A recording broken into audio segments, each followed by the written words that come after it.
মাদারীপুরে ঘটে গিয়েছে একটি হৃদয় বিতাড়ক ঘটনা। মানসিক যন্ত্রণা সহ্য করতে না পেরে ইটালি প্রবাসীর গৃহবধূ গলায় দড়ি দিয়ে মারা গিয়েছে। ঘটনাটি শুরুই হয় বিয়ের কিছুদিন পরে। জহিরুল হাওলাদার কথা দিয়েছিল বিয়ের পর স্ত্রী সুমাইয়াকে নিয়ে ইটালিতে পাড়ি জমাবে, কিন্তু সেই কথা মা বাবার চাপে আর রাখতে পারেনি।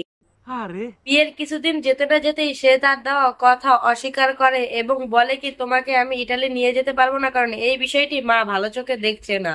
অতঃপর নতুন স্ত্রীকে রেখে সে ইটালিতে পাড়ি জমায়। তারপরে শুরু হয় শাশুড়ির নির্মল অত্যাচার। কারণে অকারণে ছেলের বউয়ের কাছে খুদ ধরা সহ নানা রকমের মানসিক টর্চার করা শুরু হয় সুমাইয়ার উপর। এমতো সময় স্বামীর কাছে বিচার দিয়েও কোনো বিচার পাচ্ছিল না সুমাইয়া। বাবা মাকে বললেও বাবা মা সংসারের জন্য ধৈর্য ধরতে বলতেছিল। এই পরিস্থিতিতে মেয়েটা একেবারেই দোটানায় এবং মানসিক যন্ত্রণায় আর একাকিত্বে ভুগতেছিল। আমি জহুরুল হাওলাদারও ইটালি থেকে ঠিক মতো তার সাথে কথাও বলতো না এবং শাশুড়ি ছেলের কানে উল্টাপাল্টা কথা বলতো বইয়ের নামে। পর্যায়ে সুমাইয়ার স্বর্ণালংকার আত্মসাৎ করে মানসিক যন্ত্রণা শুরু করে বলে অভিযোগ নির্যাতিতার পরিবারের। এমনকি বিয়ের সময় দেওয়া 10 ভরি স্বর্ণের গয়নাও শাশুড়ি নিজের কাছে রেখে দিয়েছিল। পরবর্তী সময় ছেলেকে এটা বলেছিল, তোমার বউয়ের মতি গতি আমার ঠিক ভাল লাগতেছে না, কোন ছেলের সাথে কখন গয়নাঘাটে নিয়ে পালায়া যায়, এই কারণে আমি নিজের কাছে রাখছি। এরকম অপমান সহ্য করতে না পেরে পরিশেষে সে বাবার বাড়ি চলে যায় কিছুদিন বেড়াতে। সেখানে যে এক রাতের প্রায় 1:30টার দিকে স্বামীর সাথে তুমুল ঝগড়া বাজে। রাতে স্বামীর সঙ্গে মোবাইল ফোনে আবারও ঝগড়া হয় সুমাইয়ার। পরে ফ্যানের সঙ্গে ওড়না পেঁচিয়ে আত্মহত্যা করেন ওই গৃহবধূ।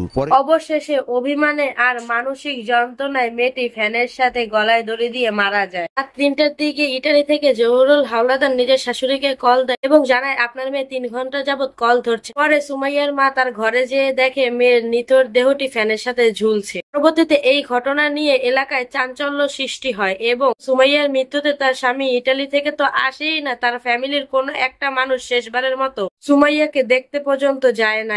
এমনকি তারা নিজেদের বাড়ি থেকে গা ঢাকা দেয়।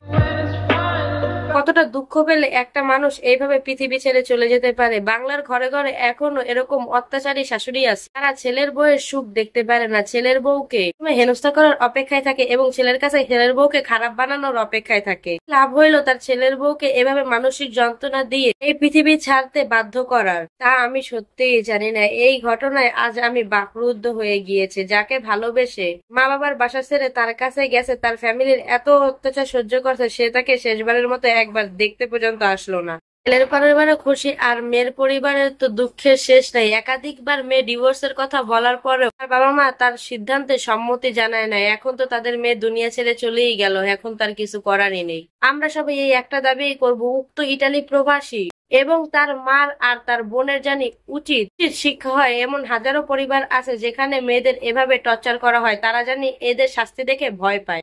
সঠিক বলেছেন।